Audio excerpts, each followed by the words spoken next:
Thanks so much for staying with us. You're watching News 360, and this is where we start off this evening. The police administration says it has stepped up efforts to disband vigilante groups whose actions are considered a threat to national security.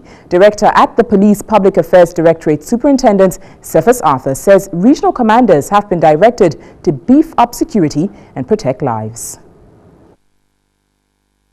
Superintendent Cephas Arthur said the latest addition to the vigilante group's operation has come as a surprise, having had talks with political parties to halt such actions.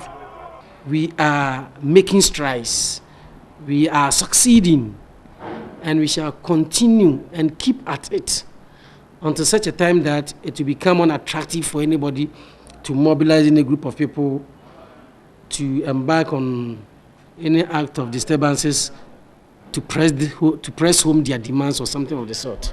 He said the service reckoned the dangers such groups could plunge the nation into. Kojo Bamba, 37, an auto mechanic who led the Delta Force to remove Mr. J from his office on Friday, 24th March, based on claims that Mr. J was not a native of the region and played no part in the 2016 election campaign, hence merit no appointment in the Akufo-Addo administration, was arrested on Saturday. Bamba has been granted bail by the police on Monday, March 27. Other vigilante groups, including the Azoka Boys of the NDC, Bamba and Kandahar Boys, and the Invisible Forces, all affiliated to the ruling NPP.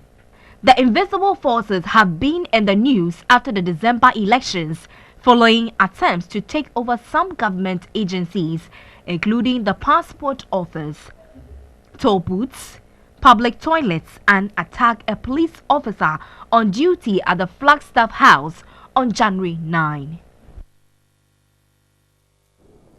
Also, so while the Delta Force group is still saying that they have no regrets doing this, the Invisible Forces have also reported to have condemned this particular act. I'm just going to take you through reactions after this particular incident on Friday. The first is Nano Yelita, who is a former minister in charge of the Gender Ministry in the ex-Wa Mahama administration. She is quoted as saying that the operation of vigilante groups and the unlawful, extrajudicial, unorthodox methods being used by vigilante groups to seek justice or address issues in Ghana are illegal. And her comments are just one in the very many reactions that have greeted this particular incident that happened on Friday. And the main vigilante groups, as been recorded operating in this country actively, and I use the word actively because according to the Kofi Annan International Peacekeeping Training Center, their research shows that a lot over 21 vigilante groups are existed in this country, but these are the active ones. There's Bolga Bulldogs, Azoka Boys, Kandahar Boys, Invisible Forces, Delta Force, Taliban, Bamba Boys, there's Action Troopers as well, and then also the Azoka Boys, very many of them that have been captured in here. There are 21, as I said. These are the active ones that are always reported to be involved in one illegal takeover of a government institution or the other anytime